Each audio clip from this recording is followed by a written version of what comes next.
This has been one of the biggest issues ever since I started using anti-white and anti-whiteism. And I guess initially, it wasn't uh, initially it wasn't material because it was just in either form, it was absurd to everybody else.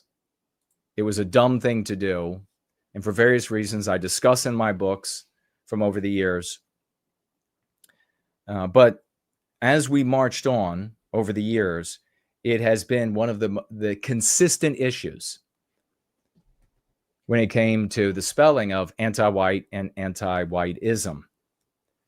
And I'm going to share with you from some of my notes that I just jotted down for Friday here. It's my contention that anti-white and anti-whiteism enables us to define a singular concept in all of its various hues and applications, which empowers us.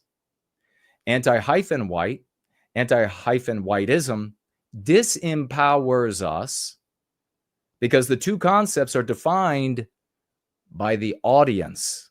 And I'll explain that.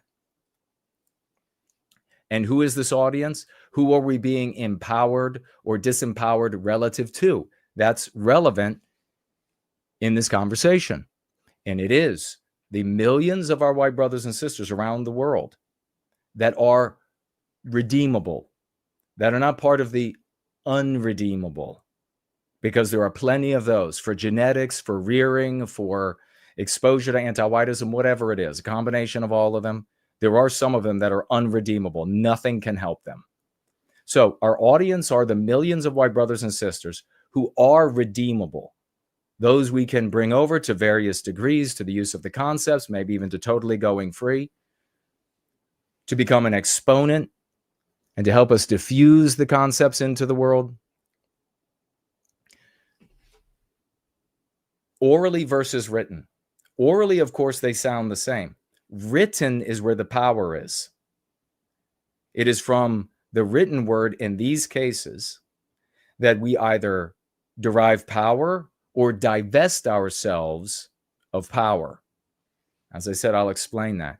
One concept versus two. Anti-white, one word, versus the concepts anti and the concept white. A concept that we define as anti-white is the point to this.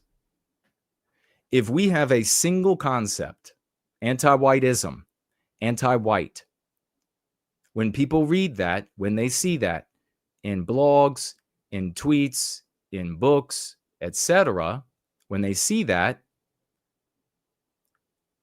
they want to come to the authority to find out what it means.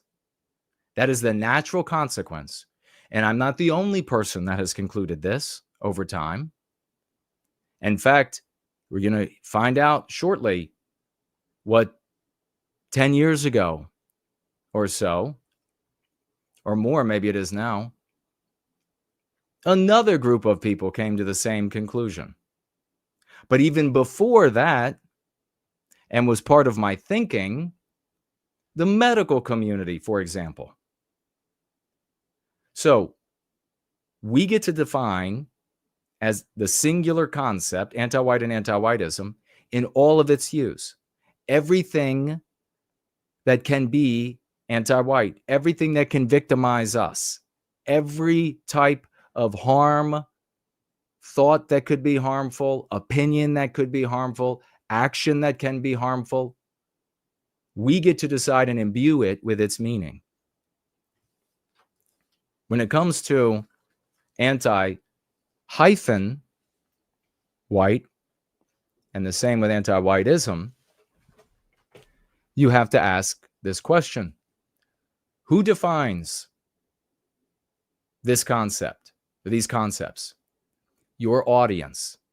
That's a problem, because they're going to come to conclusions that are either problematic, contradictory, antithetical, erroneous, Very few will come to the correct notion. And what is the correct notion? What you need them to believe to persuade them to become white positive. You've got to keep the objective in mind the entire time, not an arbitrary one-off scenario, which so many people, they're just naturally inclined and wont to do. So it ends up limiting our definition. So, for example, when it comes to the first part of the two-part concept, anti, what does that mean to your audience? Opposed to. Opposed to. What does the second concept mean in the hyphenated word? White. White people? To a lot of white people, the notion, if you haven't gotten out of our circles, if you haven't talked to white people in general, as I have over the years using these tactics, the notion of being opposed to just white people is silly to many of them. They can't even, they're like, people? You mean white people and being opposed to all white people? How are you even against white people? You're leaving it up to your audience to decide. When it comes to the concept white in that two concept phrase, anti-white, not all white people are going to conclude the exact same thing with the word white. Some of them, when they're thinking about opposed to what kind of whites, they might think wealthy whites, southern whites, redneck whites, poor whites. Again, you're leaving them, and that's the problem, the room to decide for themselves what it means.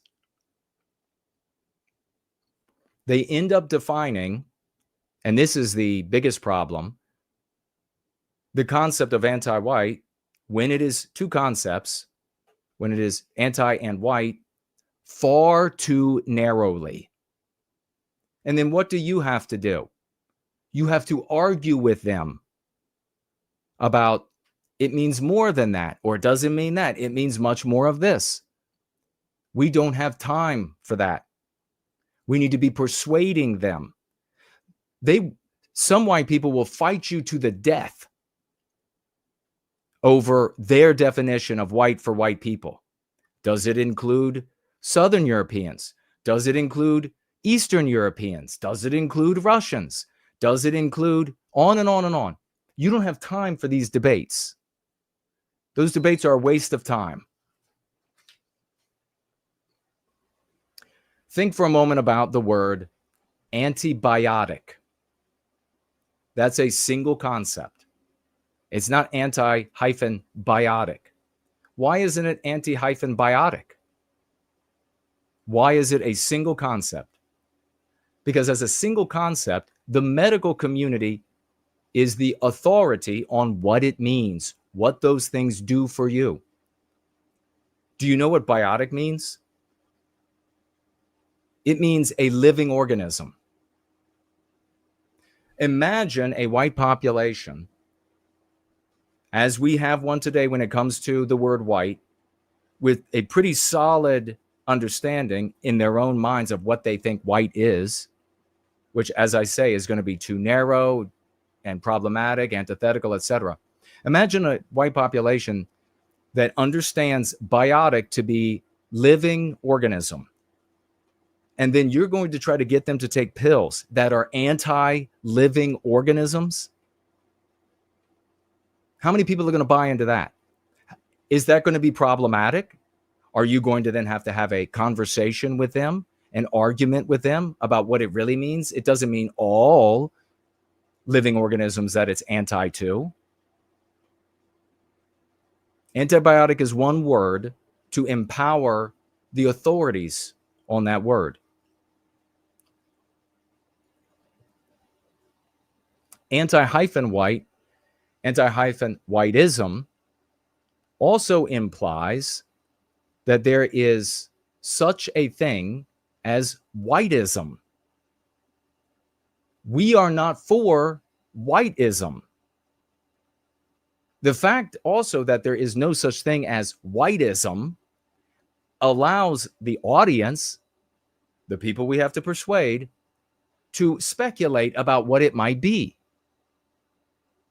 And there are going to be malicious actors in that population as well that will be more than happy to tell them that whiteism means genociding non-white people. We are not for whiteism. We are against anti-whiteism. And then we are the authorities, and we get to tell the audience what it means. They then have to come to us. This is really a question of whether or not in this discussion you are going to position yourself with power from the beginning of that conversation, or position yourself in weakness from the beginning of that conversation. Sure, you might be able to win somebody over from a position of weakness, but we don't have the time for that. You don't have the time for that. You don't have the patience for that. We need this happening much more quickly. What other group finally came years and years after I concluded that a single concept with anti-white and anti-whiteism was superior to two concepts with splitting the word with a hyphen? The Jews. In 2015, Jewish groups started addressing the weakness of the hyphenated anti-hyphen capital S Semite and anti-hyphen capital S Semitism. They, if anything, are copying us here. We are not copying them, nor am I going to change the way that I do things when it comes to the spelling and the use of these concepts, because they've decided to get rid of the hyphen. The IHRA, an international body of Jews, says here, would like to address the spelling of the term anti-Semitism, often rendered as anti-hyphen capital S Semitism.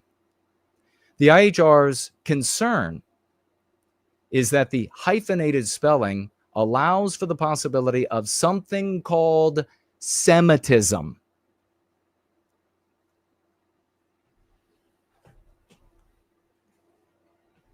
Imagine all these years after a solo white guy comes to the conclusion of what's going to be best for our swashing, for our arguments, what's going to empower us relative to our audience, the people we have to persuade.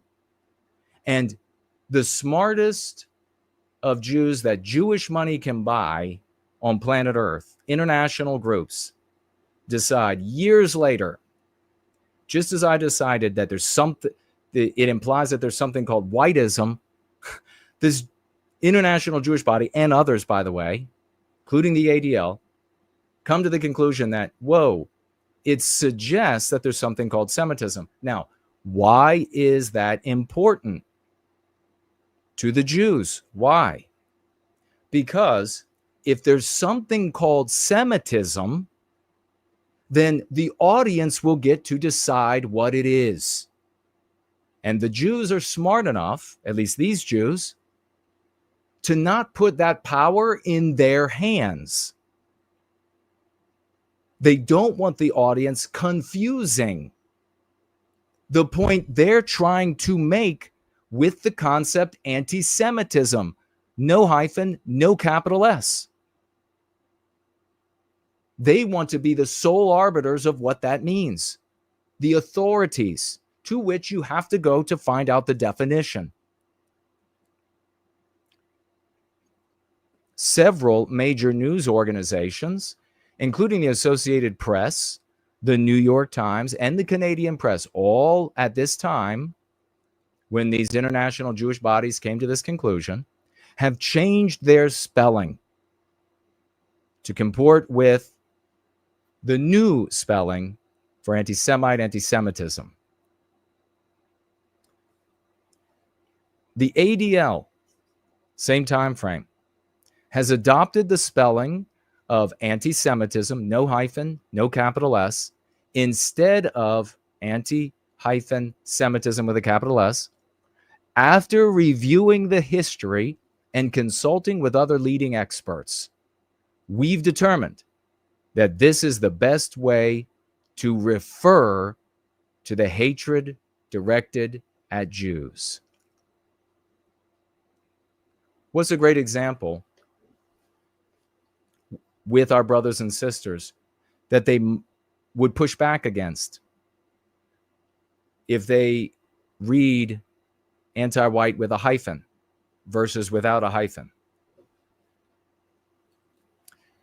Without a hyphen, we determine that negative opinions about the white race are anti-white.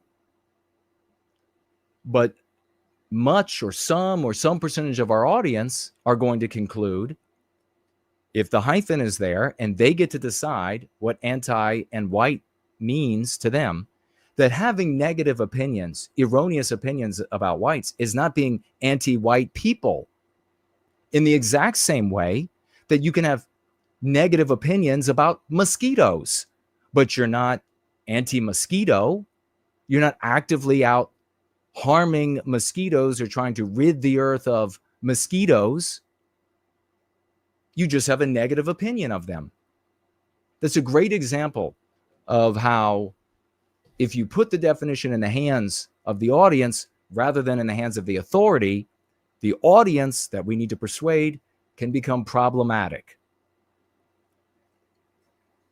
Final point on hyphenization of these words is that the trend for the past 10 years or so in grammar has been away from hyphenization. Two widely respected publications often serve as influential authorities on style and usage: Strunk and White's The Elements of Style, and the Chicago Manual of Style. You've probably heard of them both. There's a notable trend in English toward fewer hyphenated words, with many instances formerly requiring hyphens now being written without them. This shift is driven by a preference for simplicity and clarity, as well as evolving style guides. However, hyphens remain essential for certain compounds and modifiers, and the decision to hyphenate or not can be nuanced and defined and depend on context and style. Yes, Strunk and White's Elements of Style and the Chicago Manual of Style encourage the use of hyphens sparingly and only when necessary. They both advise against overuse of hyphens, aiming for clarity and brevity. So to restate my thesis, our purpose is to recapture the destiny of Western kind. That means when we talk to our audience, the people we have to persuade to take up these concepts, to understand and agree that there is something called anti-whiteism, there are anti-white people, we need them to submit to the authority's definition, which is multifarious, of what is anti-white and anti-whiteism, rather than define anti and white for themselves too narrowly and therefore problematically relative to our objective of recapturing our destiny. Why is it that over the years I have this running theme through this gathering? Why is it that over the years I have been attacked and slandered, and Jason just wants us to do what he wants us to do, so we're not going to do it? Why? Deep jealousy, deep envy, deep jealousy, childish mentalities, and we're not going to make it. We're all going to be like South Africa, And there won't be any United States to insult our presidents and our premiers and etc. There won't be a United States to insult them in their Oval Office, or probably the ovary shaped office, or whatever it is in the future, vaginal shaped office, whatever it is in the future. It'll just be the butchering and the elected officials saying it's not happening. There's my case. Now, I've been there are plenty of people in the white sympathetic sphere that still use the hyphen.